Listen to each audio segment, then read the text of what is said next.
हुजूर अक़दस सल्लल्लाहु ताला अलैहि वसल्लम के आसमानी मौजिज़ात में सूरज पलट आने का मौजिज़ा भी बहुत ही अजीम अलशान मौजिज़ा और सदाकत नबूत का एक वाज़े तरीन निशान है।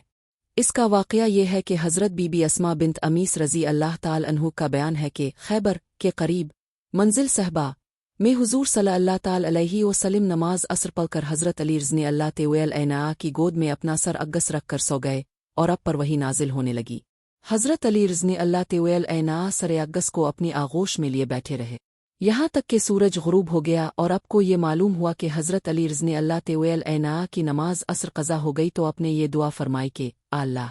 यकीनन अली तेरी और तेरे रसूल की इताअत में थे, लिहाजा तो सूरज को वापस लूटा दे ताकि अली नमाज असर अदा कर ले। हज़रत बीबी अस्मा बिन्त अमीस कहती हैं कि मैंने अपनी आँखों से देखा कि डूबा हुआ सूरज पलट आया और पहाड़ों की चोटियों पर और ज़मीन के ऊपर हर तरफ धूप फैल गई। इसमें शक नहीं कि बुखारी की रिवायतों में इस मौजिज़ा का जिक्र नहीं है, लेकिन याद रखिए कि किसी हदीस का बुखारी में ना होना इस बात की दलील नहीं है कि वो हदीस बिल्कुल ही बेअसल है। इमाम बुखारी को 6 लाख हदीसें ज़बानी याद थीं।